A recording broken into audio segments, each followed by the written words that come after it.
El día después de Navidad, el Iqaluit, Boxing Day Iqaluit, aquí en Toronto, suele ser uno de los días más perezosos del año. Un momento en el que te recuperas de la comida, el ruido y el agotamiento de la batería social de las 24 horas anteriores. Se supone que es un día para quedarse en pijama, tal vez ir al centro comercial si eres lo suficientemente valiente para las rebajas, o simplemente limpiar el desorden. Para mi novia Melody y para mí, se suponía que sería un día de limpieza. Vivimos en una casa adosada en Etobicoke, una zona suburbana bastante tranquila y estándar, donde las casas son viejas y están separadas por estos estrechos caminos de entrada compartidos que apenas son lo suficientemente anchos para un SUV, y mucho menos para que dos autos intenten pasar uno junto al otro.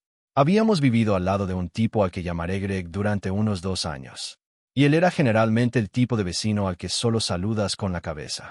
No era amigable, pero no era una pesadilla, al menos no hasta la Navidad pasada. Sabía que las cosas estaban tensas con él últimamente porque había perdido su trabajo en noviembre. Y desde entonces, lo veía. En su porche a horas extrañas, generalmente con un trago en la mano. Nunca piensas que el tipo que te pide prestada la pala para la nieve va a intentar matarte. Simplemente no lo piensas. Eran alrededor de las 10 de la mañana del 26 de diciembre y el cielo tenía ese color gris acero plano de los inviernos de Ontario y hacía un frío glacial. Tenía que ir a la ferretería. Así que me puse la chaqueta y las botas y salí por la puerta lateral hacia la entrada.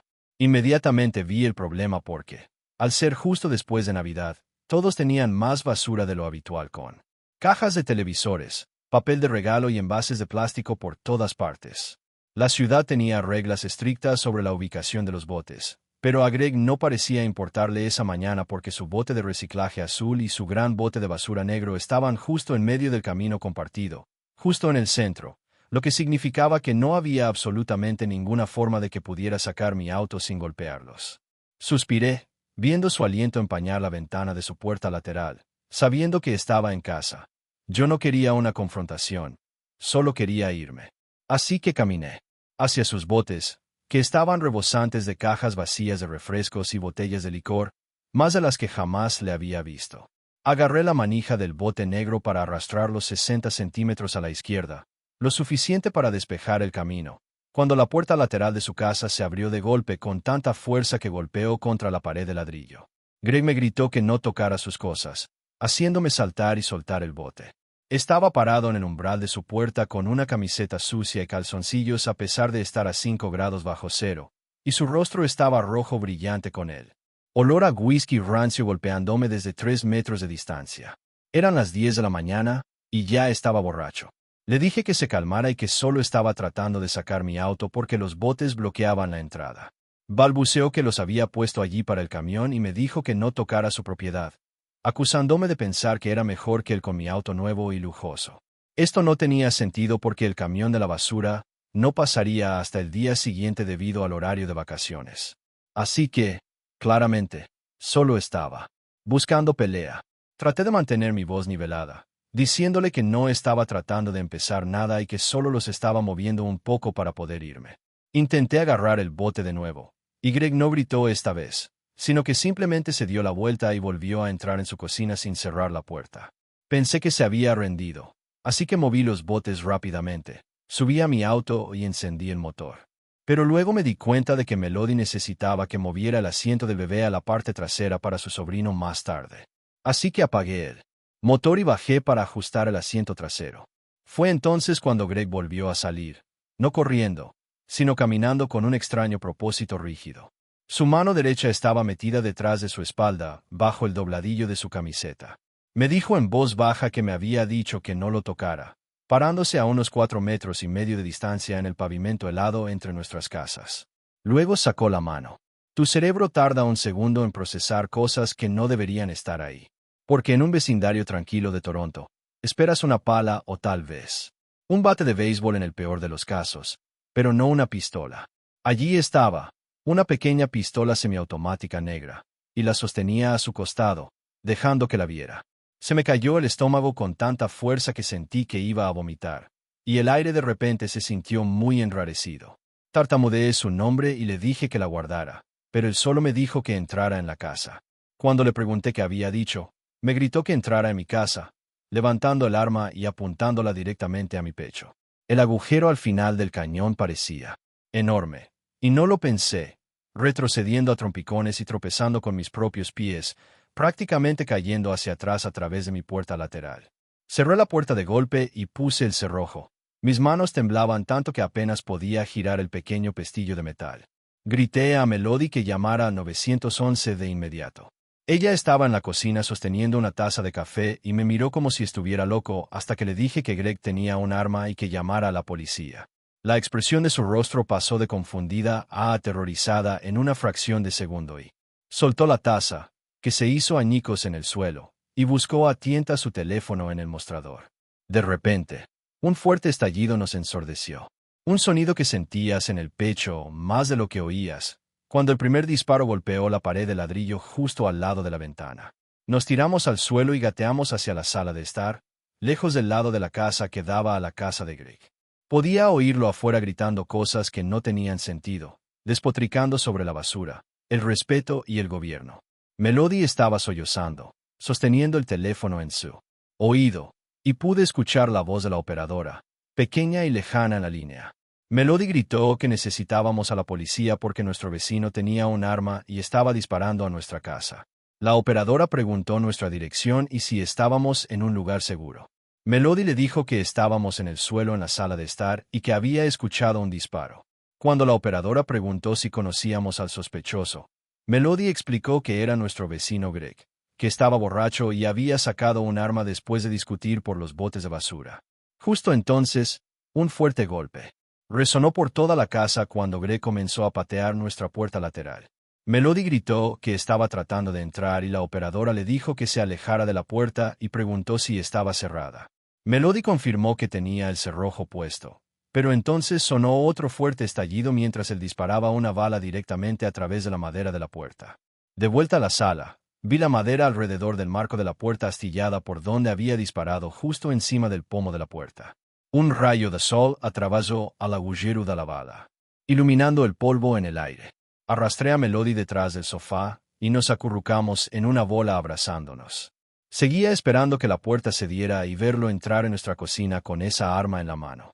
Es raro en lo que piensas en momentos así, pero recordé haber leído un artículo una vez sobre cómo la violencia doméstica y los incidentes violentos aumentan durante las vacaciones debido al estrés estacional, la presión financiera, el alcohol y los problemas familiares que se acumulan como en una olla a presión. Me di cuenta de que Greg no estaba enojado por los botes de basura, ya que eran solo la excusa, y que se había estado ahogando en algo durante meses, siendo hoy el día en que finalmente se quebró. Greg gritó desde afuera que abriéramos la puerta porque sabía que estábamos allí, pateando la puerta nuevamente y rompiendo el marco. Luego hubo silencio.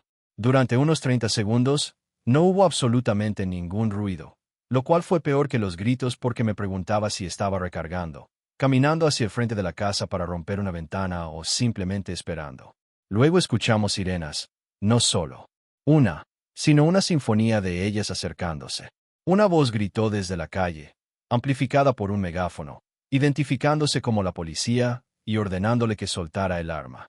Me asomé por encima del sofá, mirando a través de la ventana delantera, y vi 3 patrullas de policía deteniéndose chirriando frente a nuestro jardín con oficiales saliendo, con las armas desenfundadas y cubriéndose detrás de las puertas de sus autos. Grité que estaba en la entrada, escuchando pasos corriendo en el pavimento afuera mientras la policía le ordenaba que mostrara las manos y se tirara al suelo. Hubo una pausa tensa en la que contuve el aliento, rezando para no escuchar disparos, seguida de un ruido metálico del arma golpeando el concreto helado. La voz de Greg se lamentó, sonando pequeña y patética ahora en lugar de enfurecida, rogándoles que no le dispararan. Escuchamos el forcejeo, los gritos de mando y luego el clic de las esposas antes de que la voz en el megáfono anunciara que el sospechoso estaba bajo custodia. Me desplomé contra el sofá y miré a Melody. Ninguno de los dos dijo nada mientras nos sentábamos allí escuchando el parloteo de la radio de la policía afuera. Cuando finalmente salimos, la escena era surrealista con cinta amarilla cruzando nuestra entrada compartida y Greg en la parte trasera de una patrulla, con la cabeza gacha, pareciendo un hombre viejo y roto en lugar de un monstruo. Un oficial nos mostró los daños, enseñándonos 2 agujeros de bala en nuestra puerta lateral, uno de los cuales había atravesado la madera y se había incrustado en el panel de yeso de nuestra cocina, justo donde suelo estar para preparar café. Si hubiera estado allí, o si no, me hubiera movido tan rápido como lo hice, no estaría aquí. Encontraron una botella de whisky en el bolsillo de su abrigo, y estaba 3 veces por encima del límite legal. Más tarde, supimos que Greg había estado planeando suicidarse esa mañana, y que el arma no era para mí inicialmente. Pero cuando toqué sus botes y desafié su control el único día en que sintió que lo había perdido todo, redirigió esa violencia hacia afuera. Nos mudamos 3 meses después porque, aunque Greg está en prisión ahora, enfrentando múltiples cargos, incluido intento de asesinato, no podíamos quedarnos allí. Cada vez que salía por esa puerta lateral, veía el arma. Y cada vez que veía un bote de basura fuera de su lugar, mi corazón se aceleraba. Se supone que las fiestas son un tiempo de paz, pero para algunas personas, es solo un recordatorio de todo lo que no tienen. Y a veces todo lo que se necesita es un bote de basura mal colocado para convertir a un vecino tranquilo en un asesino. Así que, si entras en una discusión con alguien durante las fiestas, especialmente si parece fuera de sí, simplemente aléjate y deja que el bote de basura bloquee la entrada porque no vale tu vida. Antes de sumergirnos en la siguiente historia, si visitas nuestro canal por primera vez, no olvides presionar el botón de suscripción y activar el icono de la campana para mantenerte actualizado con nuestras próximas historias de terror. Historia 2. Mi nombre es William y hasta el año pasado vivía con mi esposa Nukika en una casa de 2 pisos en una bonita subdivisión a las afueras de Denver. Éramos la pareja anfitriona. Nos encantaba invitar a gente. La Navidad pasada se suponía que sería nuestra fiesta más grande hasta ahora. Teníamos a unas 40 personas, apretujadas en nuestra sala y cocina. Familiares, compañeros de trabajo, vecinos y algunos invitados que no habíamos conocido antes. La fiesta comenzó alrededor de las 6 de la tarde el día de Navidad. A las 9 de la noche, la casa estaba llena. La música estaba alta, el aire estaba caliente y todos se lo estaban pasando bien. Estaba en la cocina tratando de pasar junto a un grupo de primos de mi esposa para conseguir más hielo cuando lo noté por primera vez. Estaba parado en el pasillo que conduce al baño de abajo y a la puerta del sótano. No tenía una bebida en la mano. No estaba con su teléfono. Simplemente estaba allí parado, apoyado contra la pared con las manos en los bolsillos de una sudadera con capucha gris oscuro. Parecía completamente fuera de lugar. No porque pareciera aterrador, sino porque parecía aburrido. Solo estaba observando a la gente. Me detuve, sosteniendo la bolsa de hielo. No lo reconocí. Escaneé la habitación tratando de averiguar con quién había venido. Parecía tener unos 30 años, estatura promedio, piel pálida, con ojeras bajo los ojos como si no hubiera dormido en una semana. Caminé hacia él, poniendo mi mejor sonrisa de anfitrión. ¿Y qué? Oye, hombre, ¿disfrutando de la fiesta? ¿Te traigo algo de beber? ¿Y qué? No me miró de inmediato. Mantuvo sus ojos en la sala de estar, específicamente en el sofá donde mi esposa Nukika se reía con sus amigas. Lentamente, sus ojos se dirigieron a mí. Eran planos, muertos. ¿Y qué? No, estoy bien. ¿Y qué? Soy William, dije, extendiendo la mano. ¿Y qué? Creo que no nos conocemos. ¿Con quién vienes? ¿Y qué? Miró mi mano, pero no la estrechó. ¿Y qué? Vengo con Joel. Fruncí el ceño. En quote. ¿Joel? ¿Quién? ¿Y qué? ¿Y qué? Joel, del trabajo, murmuró. El problema era que yo trabajaba para una pequeña empresa de diseño gráfico. No hay ningún Joel en mi trabajo. Ana trabaja en una panadería con otras 3 mujeres. No conocíamos a ningún Joel. Mi sonrisa desapareció. El instinto de anfitrión se desvaneció, reemplazado por un instinto defensivo. ¿Y qué? Mira, amigo, no conozco a ningún Joel y esta es una fiesta privada. Si no fuiste invitado, tienes que irte. ¿Y qué? La música pareció bajar de volumen justo en ese momento. Algunas personas cercanas dejaron de hablar y miraron. El hombre no se enojó. No discutió. Solo me miró, luego miró a Nukika en el sofá por última vez. Una pequeña y espeluznante sonrisa tocó la comisura de sus labios. ¿Y qué? Está bien. ¿Y qué? Dijo suavemente. ¿Y qué? Bonita casa, William. ¿Y qué? Se dio la vuelta y caminó hacia la puerta principal. Lo seguí, asegurándome de que realmente se fuera. Abrió la puerta, Salió al aire frío de la noche y caminó por la entrada sin mirar atrás. Cerré la puerta detrás de él y revisé 2 veces el cerrojo. «Ikuot, ¿quién era ese?» «Ikuot», preguntó mi hermano, acercándose detrás de mí con una lata de refresco. «Iku, akoladu Iku», dije, sacudiendo la cabeza. «Ikuot», dijo que conocía a Joel. «Qué raro Ikuot». Nos reímos del asunto. A los 20 minutos, el incidente fue olvidado. La fiesta continuó hasta las 1 de la mañana. Cuando se fue el último invitado, Ana y yo estábamos agotados. Hicimos una limpieza rápida, tirando platos de papel y recogiendo latas, pero dejamos lo grande para la mañana. Revisamos la puerta principal, apagamos las luces y nos fuimos a la cama. Nos quedamos dormidos en el segundo en que nuestras cabezas tocaron las almohadas. Al día siguiente, 26 de diciembre, es siempre el peor día del año. La diversión terminó y te quedas con un dolor de cabeza enorme y una casa desordenada. Me desperté alrededor de las 10 de la mañana. Anukika ya estaba abajo preparando café. Bajé y comenzamos el agotador proceso de limpieza profunda. Teníamos bolsas de basura para el papel de regalo, cajas para el reciclaje y un balde con agua jabonosa. Al mediodía, la sala estaba casi despejada. El árbol de Navidad estaba en la esquina, despojado de sus regalos, luciendo un poco triste. «Ikuot, William, ¿dejaste un regalo aquí atrás?» «Ikuot», preguntó Anukika. Estaba de rodillas detrás del árbol, buscando, en la esquina donde la pared se une con la chimenea. «Ikuot». «No Ikuot», dije, doblando un mantel. «Ikuot». Abrimos todo. «Ikuot, hay una caja aquí atrás». Estaba escondida detrás de la falda del árbol. La sacó. No era una caja de regalo. Era una caja de cartón marrón simple, aproximadamente del tamaño de una caja de zapatos. Estaba cerrada con cinta adhesiva gruesa. No había lazo, ni etiqueta con nombre, nada. Una sensación de frío comenzó en mi estómago. Caminé hacia ella. «Ikuot, no abras eso». «Ikuot, ¿por qué?» «Tal vez alguien lo olvidó». «Ikuot», dijo. Ya estaba despegando la cinta. «Ikuot, Anika, espera». Abrió las solapas. Lo primero que noté fue el olor. Olía a cigarrillos rancios y tierra vieja. Anika miró dentro y su rostro se puso completamente pálido. Todo el color desapareció de sus mejillas en un segundo. No gritó. Simplemente se congeló, con las manos temblando sobre la caja. «Ikuot, ¿qué pasa?» «Ikuot», pregunté, arrodillándome a su lado. «Ikuot, ¿qué es?» «Ikuot». Miré dentro. La caja estaba llena de fotografías. Metí la mano y saqué una. Mi corazón golpeaba contra mis costillas. Era una foto impresa, tamaño estándar de 4x6. Era una foto de nuestro dormitorio. El ángulo era bajo, tomada desde el nivel del suelo, mirando hacia la cama.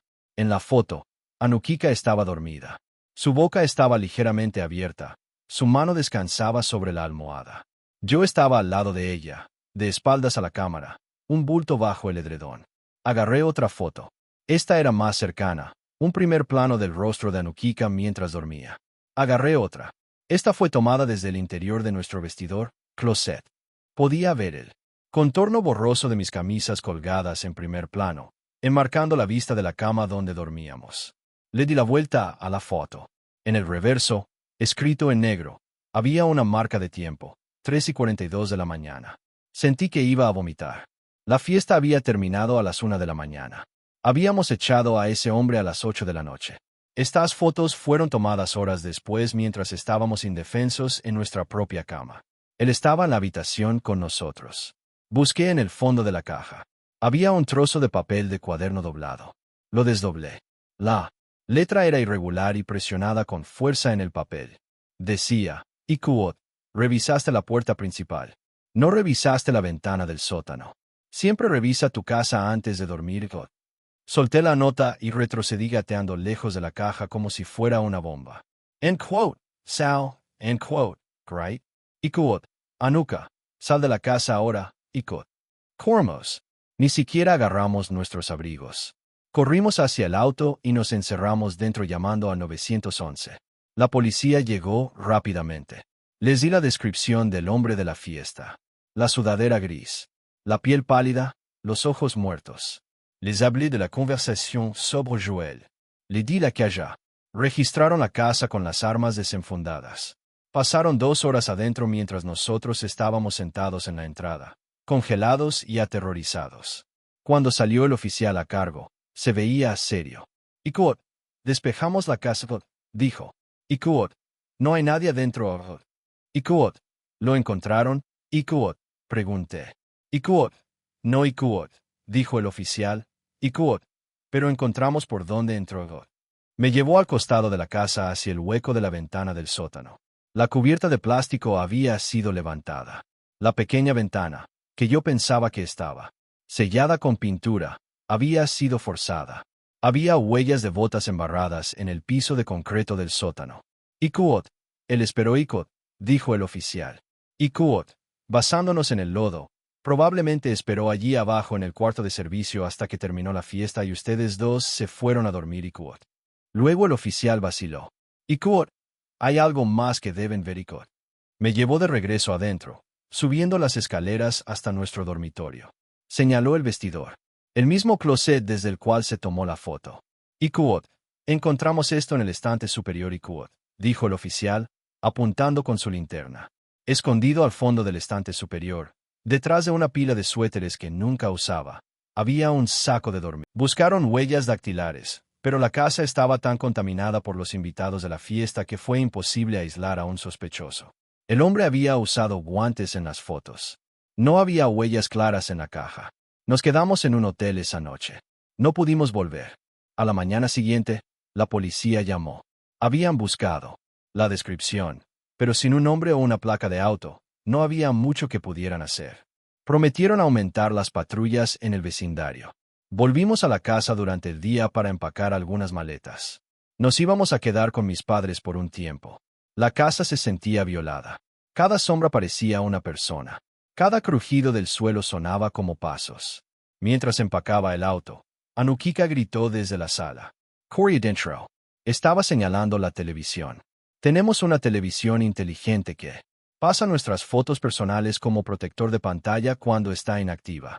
La saca de un álbum compartido en la nube. En la enorme pantalla de 65 pulgadas, se mostraba una foto. Era una selfie. Era el hombre de la fiesta. La piel pálida, las ojeras, pero no estaba frunciendo el ceño. Estaba sonriendo, revelando dientes amarillos y torcidos, y no estaba en la fiesta. El fondo de la foto éramos nosotros. Estaba en el asiento trasero de nuestro auto. Las marcas de tiempo en la nube mostraron que fue tomada 2 días antes de Navidad. Ana y yo estábamos en los asientos delanteros conduciendo. Se podía ver la parte posterior de nuestras cabezas. Había estado escondido en el área de carga de nuestra SUV, asomando la cabeza para tomarse una selfie con nosotros mientras conducíamos por la autopista. No solo se había colado en la fiesta, nos había estado acechando. Había estado cerca de nosotros durante días, tal vez semanas, esperando el momento adecuado. No solo nos fuimos, abandonamos la casa. Nos quedamos con mis padres y pusimos la casa en venta la semana siguiente. La vendimos por mucho menos de su valor real solo para deshacernos de ella. Nos mudamos a 3 estados de distancia. Cambié de trabajo. Ana cambió el suyo. Compramos un condominio en el 10º piso de un edificio con seguridad las 24 horas y cámaras en cada pasillo. Pero todavía no duermo bien porque la policía nunca lo encontró. Nunca encontraron a un Joel. El día después de Navidad suele ser tranquilo. Así ha sido siempre en mi familia. Comemos sobras, nos sentamos con ropa vieja y no hacemos casi nada. Ese año no fue diferente. Y honestamente, eso fue lo que hizo que todo fuera peor. El día de Navidad había sido ajetreado. Vino la familia. Los niños corrían por todos lados. La comida estuvo en la mesa todo el día y, por la noche, todos estaban cansados. Recuerdo haberme ido a la cama tarde, todavía escuchando risas en mi cabeza, incluso después de que la casa se quedó en silencio. A la mañana siguiente, 26 de diciembre, me desperté tarde. La luz del sol ya entraba por las cortinas. Mi teléfono mostraba que eran casi las 11:30 de la mañana. Eso solo ya me decía que toda la casa estaba en modo perezoso. Normalmente, alguien se habría despertado temprano, pero no ese día. Podía oír la televisión encendida en la sala. Una de esas películas navideñas sonaba a bajo volumen. Me quedé en la cama más tiempo de lo habitual, navegando en mi teléfono, sintiéndome pesado y lento. Mi cuerpo se sentía cansado de una manera profunda, como si ni siquiera quisiera ponerme de pie. Finalmente, me levanté y salí. Mi papá estaba en el sofá, medio dormido, todavía con el mismo suéter de la noche anterior. Mi mamá estaba en la cocina, sin cocinar realmente, solo allí parada bebiendo té. Mi hermano menor estaba tirado en el suelo con una manta, mirando la televisión al revés. Nadie estaba realmente alerta.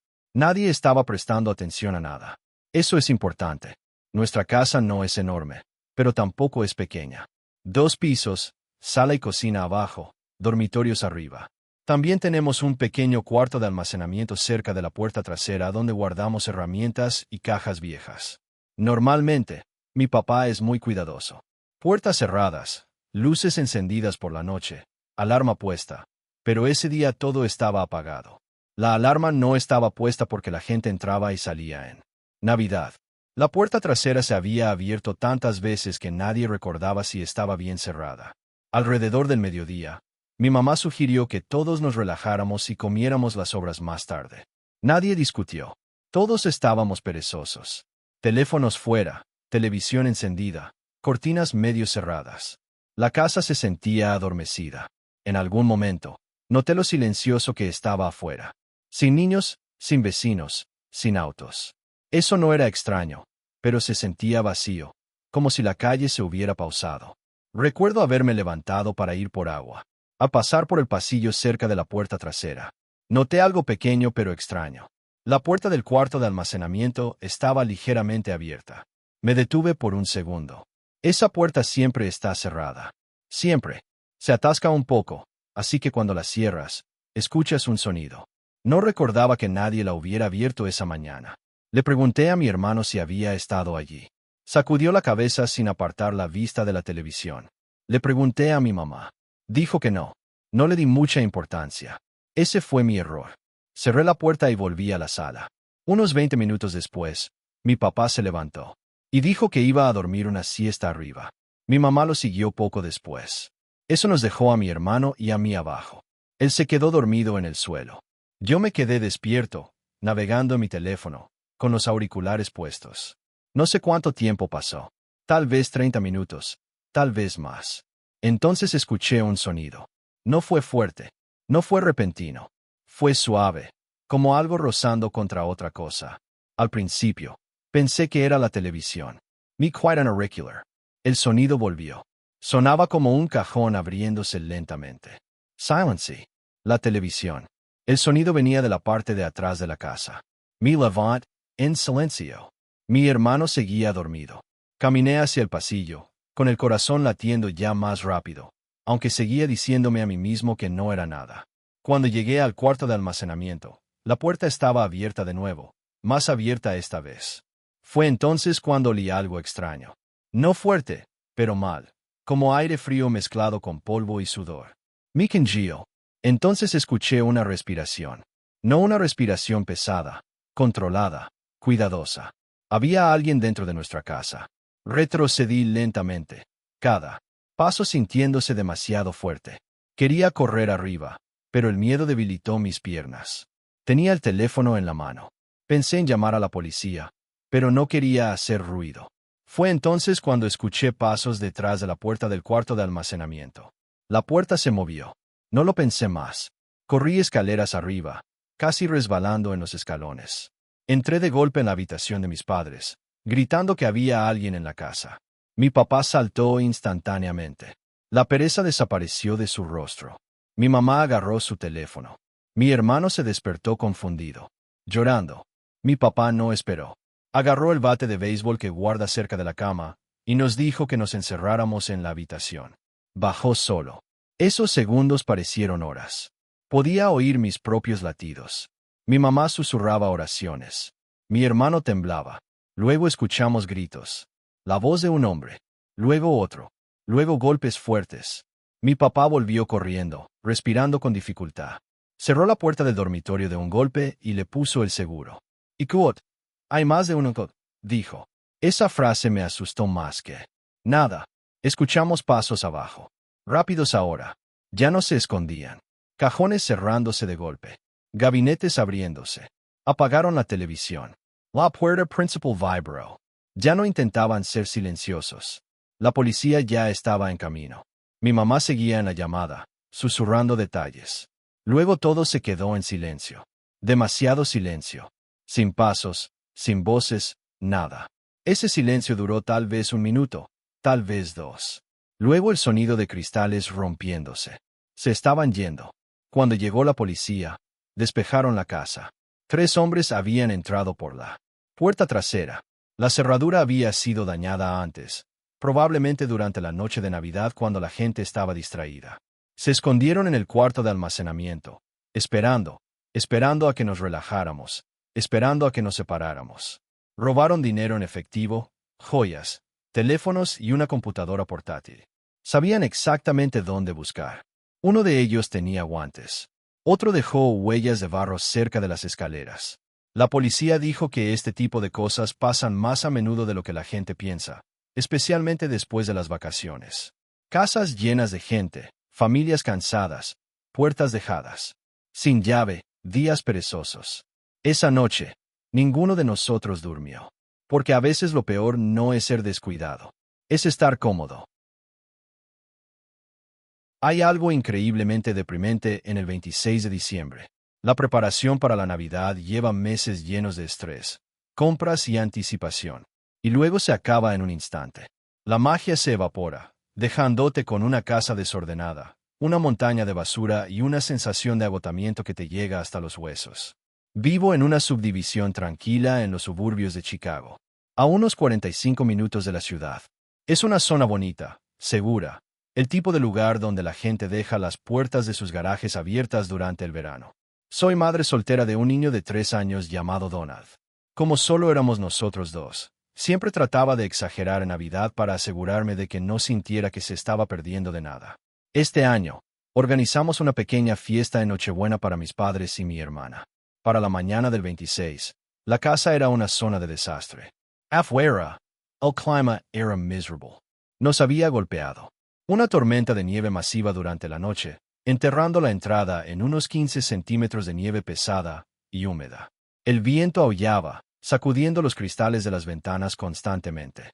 Me desperté alrededor de las 8 de la mañana. Donald ya estaba despierto, jugando con un camión nuevo en la sala.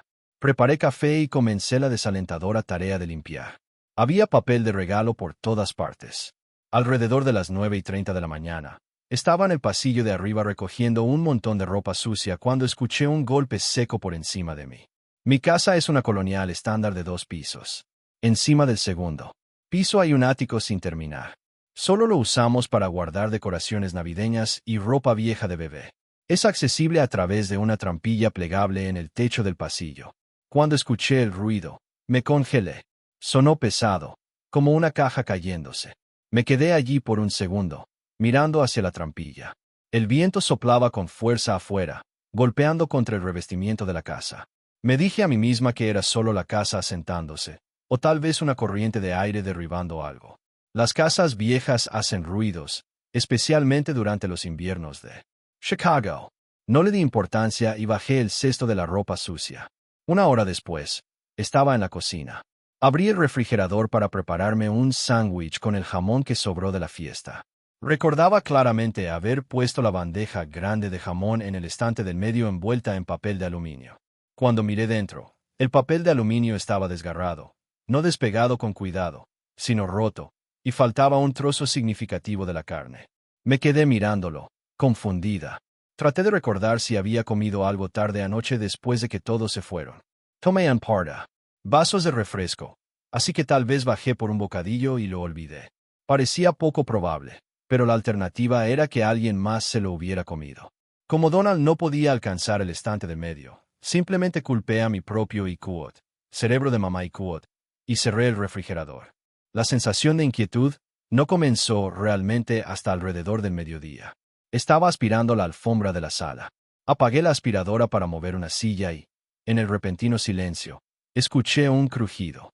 No era el viento. Era el crujido rítmico y lento de las tablas del suelo. Específicamente, las tablas directamente encima de la sala. El diseño de mi casa es simple. Directamente encima de la sala está el dormitorio principal. Sabía con certeza que el dormitorio principal estaba vacío porque Donald estaba sentado allí mismo en la alfombra frente a mí y yo era la única otra persona en la casa. «Iquot, ¿escuchaste eso, Donald? Iquot», pregunté, tratando de mantener mi voz ligera. Donald no levantó la vista de su camión. «Iquot, el hombre está caminando», dijo con naturalidad. Mi sangre se congeló. Apagué la aspiradora por completo. «Iquot, ¿qué dijiste, cariño?» «Iquot. Donald me miró con ojos grandes y inocentes». Señaló con un dedo regordete hacia la rejilla del techo.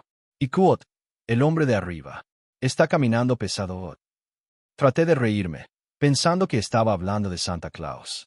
«Iquot, ¿es Santa?» Volvió Santa. «Iquot».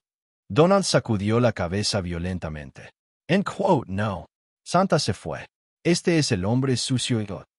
Esa frase, Iquot, el hombre sucio Iquot, envió una onda de choque a través de mi sistema nervioso. Los niños dicen cosas raras todo el tiempo, captando palabras de la televisión o dibujos animados. Pero la forma en que lo dijo fue tan casual. «Iquot, ¿dónde viste a un hombre sucio, Donald?» «Iquot», pregunté, arrodillándome a su nivel. «Iquot, en la rejilla», dijo. «Iquot, tiene ojos». Miré la rejilla de retorno de aire cerca del techo. Estaba oscuro detrás de los barrotes. No se podía ver nada. Sentí un repentino impulso primitivo de salir de la casa, pero me obligué a ser racional. Era pleno día. Las puertas estaban cerradas.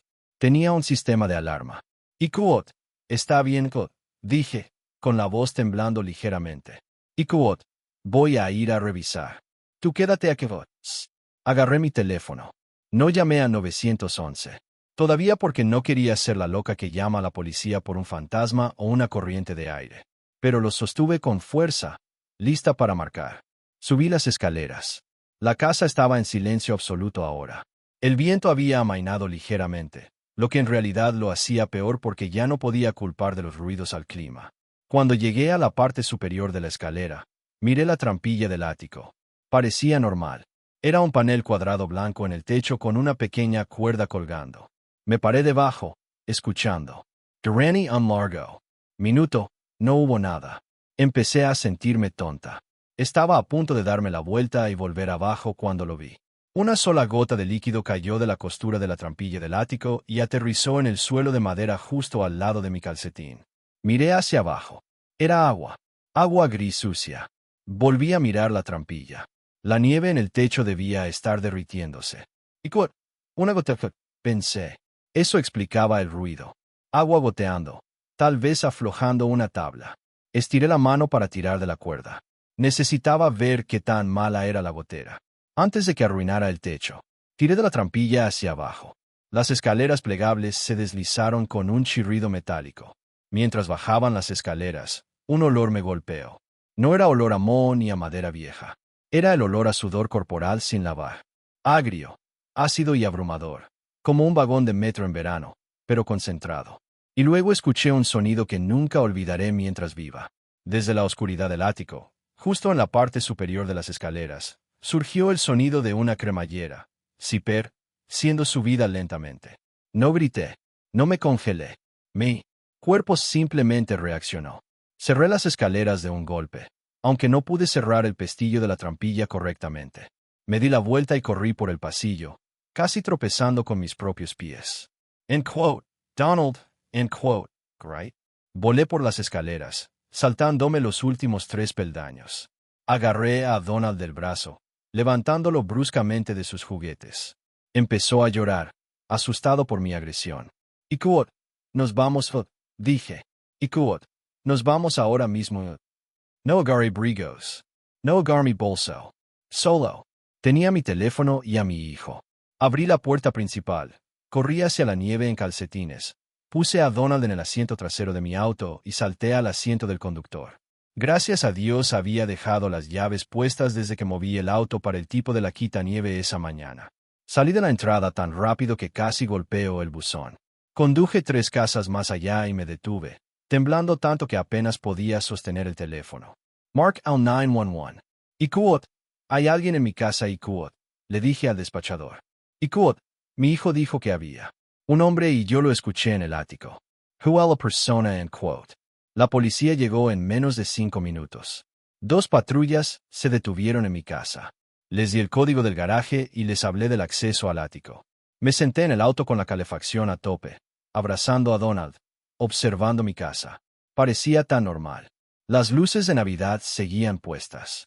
La corona estaba en la puerta. Parecía el lugar más seguro del mundo. Unos 10 minutos después, vi que se abría la puerta principal.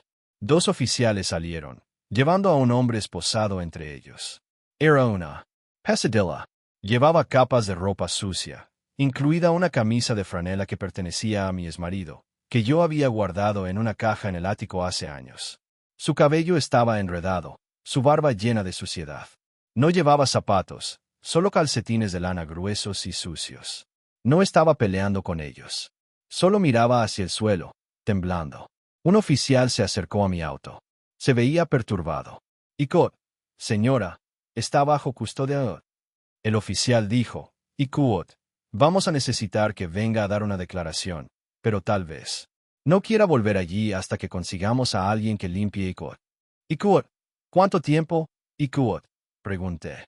Icot, ¿cuánto tiempo estuvo allí arriba? Icot. El oficial hizo una mueca. Icot, el hombre era un vagabundo, conocido por la policía local por pequeños robos y allanamiento de morada.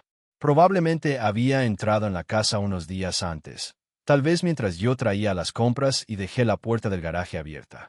Se había deslizado en la casa y encontró la trampilla del ático. Pero los detalles de lo que hizo allí arriba son los que me mantienen despierta por la noche. Había creado un nido en la esquina del ático, justo encima de mi dormitorio. Había tomado el aislamiento y lo había amontonado como una cama. Rodeando su nido había envoltorios de nuestra despensa, barras de granola, galletas saladas y galletas de Navidad. Había estado bajando por la noche mientras Donald y yo dormíamos para robar comida. Pero lo peor fueron las rejillas. El oficial explicó que el hombre había desatornillado la parte trasera de la rejilla de retorno de aire en el piso del ático. Esta rejilla mira directamente al pasillo y tiene un ángulo hacia mi dormitorio. Encontraron una pila de restos junto a la rejilla, huesos de pavo, grasa de jamón y panecillos a medio comer. Había estado allí arriba en Nochebuena, mientras mi familia estaba abajo riendo, abriendo regalos y escuchando música. Él estaba acostado boca abajo sobre el aislamiento, comiendo nuestra basura y mirándonos a través de la rejilla.